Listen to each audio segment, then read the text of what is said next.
An agent needs assistance. Boost now active.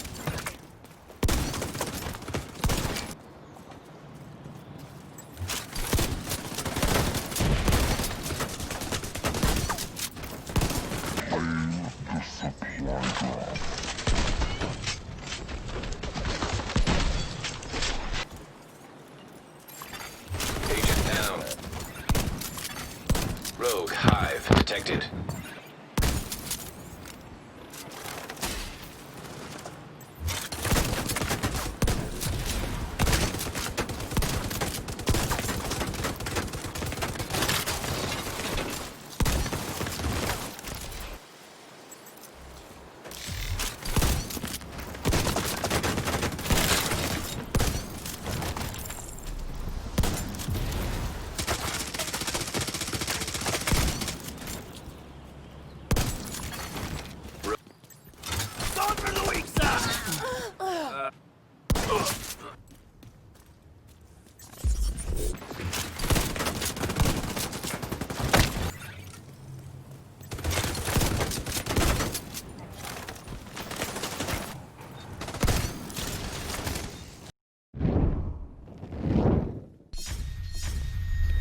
What's up guys, Patrick Wolf here. Welcome to another Division 2 build video. Today's video is going to be a very special one. This is going to be a huge damage build. It's going to be focused around PvP, the one-tap shotgun in TU11. I hope you do enjoy this. Let's get straight into it with the specialization first. Now, we want to rush people. We want to do as much damage as possible. So we use the firewall because we get extra damage depending on how many people are in front of the shield. Because of the striker shield is very good, we're going to be using firewall specialization. Burning on armor break does not apply to PvP, so like I said, this is going to be a PvP build. That's not going to help us, but we do have a few other things. If you want to push, we have the 30% bonus armor during cover-to-cover moves, or the armor kit, which gives us armor and health over 10 seconds, which is nice. You know, if you proc it, you have 10 seconds to regen your armor if you're getting shot, especially in the dark zone, so it is helpful. But the main reason is because of this beautiful shield right here. SMG you can use as a secondary or AR, whatever you want, but the main thing is going to be shotgun damage, so make sure that is on. Let's go through the build. So I'm using the 4-piece Hunter's Fury with the M870 shotgun, 1.7 million base damage. Now the whole purpose of this build is to run up, face tank someone and blow their head off, and it works unbelievably well. You don't even have to hit headshots. We have the 4-piece Hunter's Fury, the 1-piece Badger Tough for shotgun damage, and the Walk and Harris for extra weapon damage, because we want to make sure our base damage is as high as possible. We don't want to just focus on crits, because base damage for shotguns is very important. As the way the pellets work with crit, you want your crit chance to be as high as possible, but don't focus on just stacking crit damage. I'd rather have base weapon damage. You get more value from it. So we have got just under 900k armor.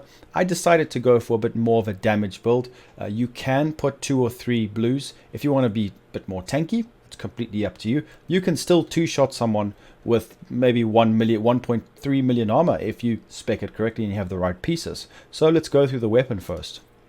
I'm using this because it's my best shotgun I have. It's absolutely god roll. Damage targets out of cover is very important because that's the best attribute for damage in the game. So in sync is going to give us 30% weapon damage when we pull out our shield, which also gives us damage because it's a firewall specialization shield. So you can see where this is going, guys. So make sure you use that. As a secondary, I use my SIG MPX with fast hands. Very, very nice SMG. You can use whatever you want. Lady Death melts really well. You can put an AR. It doesn't matter. But like I said, in my previous videos, Hunter's Fury gives us shotgun and SMG damage. So try and focus on using that, especially because we use Intimidate and Adrenaline Rush, close range talents. So pistol, use whatever you want. We have got the 4-piece Hunter Fury. Let's go through that first. So on all of it, we want to have weapon damage, crit chance, crit damage. That's it. Make sure your crit chance is as high as close to 60 as possible. If you don't have 60, it's not too much of a problem, but it does help with critting because some of your pellets won't crit and you won't be able to do the one shot. So make sure you try your best to get it up there. That's why I recommend using crit chance. Just keep checking your stats. Make sure you're not going over it as well. So the Hunter's Fury gear set, how's this gonna work? So we're getting shotgun damage 15%, armor on kill, health on kill, which is also very nice. enemies within, so when you push someone, okay, remember we're getting amplified damage from Intimidate. We're getting within 15 meters receive a debuff. These enemies receive a debuff, amplifying your weapon damage against them by 20%. These all stack together as multiplicative damage, which is great. Killing a debuffed enemy with your weapon disorients other enemies within 5 meters and amplifies weapon damage by 5% for 10 seconds, stacking up to 5 times, 25% damage. But that is going to be situational, but when it gets procced, you will one-shot any build. Any kind of 1.6 mil armor build will get one-shotted. This is amazing. I recommend using the 4-piece. Don't go for the 2-piece. You could, if you really wanted to, you could maybe even stack other methods of damage, but I really recommend this because once you get going, you can stack so much damage, and the 20% multiplicative damage is really, really good. We're going to go through the other pieces first before we go to the 2-piece, the other 2-piece. So same here, weapon damage, crit chance on the holster. Gloves, we have got crit chance, weapon damage once more. Knee pads, weapon damage, crit chance. So I think currently my shotgun stands at 59.5% crit chance. Very annoying, but it's due to my mods. If I had better mods, I'd be at the 60, which is nice. So the chest piece now is going to be the Badger Tough, which gives us shotgun damage 10%. Very important piece with Intimidate. Armor, Hasbro, crit damage. Hasbro would have been better if it was crit chance, but I can't be choosy. I don't really have the biggest selection of Intimidate chest piece available. So while you have bonus armor, which is going to be given by Adrenaline Rush right here, perfect Adrenaline Rush will give us bonus armor when we are close range to enemies and other players. So it all works together. The Hunter's Fury, Intimidate, Adrenaline Rush, all working together to give us a very, very strong build. You'll be amazed at how tanky you actually can be because of perfect Adrenaline Rush. And, you know, all you have to do is hit one headshot, good night. So Intimidate gives us 35% plus another 20 from the gear set. Huge amounts of damage, remember, within 10 meters. Then the backpack. The reason why I've gone for Walk and Harris, like I said, I want to get my base weapon damage as high as possible. Because if we don't crit, we still do a lot of damage. So weapon damage, crit chance, headshot damage, crit chance again. Perfect Adrenaline Rush. Whenever you are within 10 meters of an enemy, gain 23% bonus armor for 5 seconds, stacks up to 3 times. Very, very nice. This is lowered to 13% in Dark Zone. So remember that, guys, it gets lowered, or in PvP, it gets mitigated down to 13%, not 23. So just keep that in mind. Cooldown is only 5 seconds, which means we're going to be getting armor quite often. So if you do add more armor to this build, you know, like I said, you can adapt it however you want. Even another 2 blues, you could really survive quite a bit. Even throwing Emperor's Guard knee pads in there, there's many ways you can rock this, but I feel like this is the best way to get the most damage out of our shotgun. I mean, you can't argue, 1.7 million is quite a high number.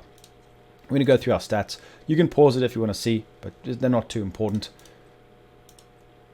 Over there we've got the defensive, no armor region, max health on kill, which is really high, which is strange. We do have 175k armor on kill, which is no laughing matter, and you can actually add more because we've got transmog mods, so you can go and mod you know, blues, put more armor on kill on the build, up to 18k per mod. So it's interesting and I love it. You can actually get significant armor back, which is nice. Hasbro is not too great, it's 20%, but you can also spec hazard protection onto the pieces. It's completely up to you. I don't really feel it necessary at the moment, seeing as though Riot Foam got nerfed and there isn't snare resistance and things like that we can actually put on this build. So let's go through the actual skills. It's not as important, but it is actually important to note. Like, don't forget to use the special shield. I did it once and it's very annoying because you're actually sacrificing damage. So make sure you utilize this beautiful shield. When you're modding it, go for shield health.